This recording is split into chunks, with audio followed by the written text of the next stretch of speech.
Hi friends, இந்த வீடியோவில் என்ன பார்க்க போகிறீங்கன்னா எங்கள் வீடு க்ளீனிங் தான் பார்க்க போகிறேன். எல்லாம் க்ளீன் பண்ணிவிட்டு முன்னாடி தீ போட்டு எல்லாமே தீ கத்தி வச்சுட்டோம். அப்படியே உள்ளுக்கு வந்தீங்கன்னா பெயிண்ட் மட்டும்தான் அடிக்கல, மற்றபடி எல்லாமே க்ளீன் பண்ணி எல்லாமே வச்சுட்டோம்.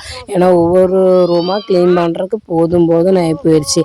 எங்கள் அக்கா தான் எல்லா வேலையுமே பண்ணா. அவளுக்கு நான் கேட்குறேன், நீ என்ன மனுஷியா இல்லை ரோபோட்டாக கேட்டேன். ஏன் அப்படி கேட்குறேன்னு சொன்னேன், உனக்கு எது மேலுகை இவ்வளோ வெளியே இருக்காதா, எல்லா வேலையும் நீயே இழுத்து போட்டு சரி ஆளுக்கு பாதி பாதி வேலை பார்த்துக்கலாமே அப்படி சொன்னால், நம்ம வீட்டு வேலை நம்ம தானே பார்த்தாகணும். நீ செய், நான் செய்கிற விட அவங்களால முடிஞ்ச வேலையை நம்ம செய்ய வேண்டியதான்னு சொல்லிட்டு எங்கள் அக்கா மறுபடியும் வேலையில் கண்டினியூ பண்ண. சரி சரி நீ கண்டினியூ பண்ணு, நான் வீடியோ எடுத்துக்கிறேன்னு சொல்லிவிட்டு நான் வீடியோ எடுக்க கிளம்பிட்டேன்.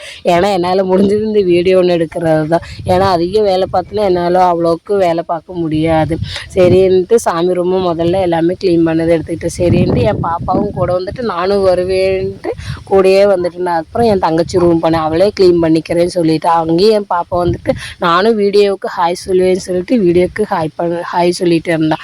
அப்படியே என் ரூமில் பார்த்தா ரொம்பவே எல்லா பொருளும் கொண்டு வச்சு ஒரு மாதிரி இதாக இருந்துச்சு. சரின்னு அங்கேருந்து வந்ததுக்கப்புறமா கிச்சனுக்குள்ளே பார்த்தா கிச்சன் அவ்வளோ க்ளீனிங்காக இருக்குது. எங்கள் வீட்டு கிச்சன் இவ்வளோ க்ளீனிங்காக இருக்குது இன்றைக்கி தான் பார்க்குறேன். ஏன்னா என் தங்கச்சி எல்லாமே எடுத்து வாஷ் பண்ணி எங்கள் எல்லா இடத்துலையும் மல்லிகை பொருள் வைக்கிறாங்க, எல்லாம் மல்லிகை பொருள் எல்லாம் எடுத்து வச்சுட்டு பாத்திரமெல்லாம் அடுக்கி வச்சுட்டா கீழே எல்லாம் எல்லாமே க்ளீன் பண்ணி வச்சு இந்த பக்கெட்டில் எல்லாம் அரிசியும் மல்லிகை பொருள் தேவையான எண்ணெய் எல்லாமே அதில் இருக்கிறத எல்லாமே எடுத்துகிட்டு தேவையான எடுத்துக்கலான்னு வச்சுட்டேன்.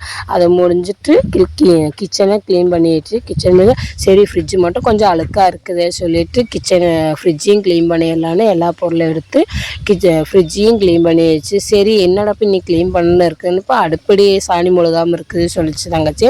அதையும் எங்கள் அம்மாவும் என் தங்கச்சியும் அடுப்பு கட்டியை மட்டும் அப்படியே அங்கே சாணி தேய்ச்சி மொழிகிட்டாங்க.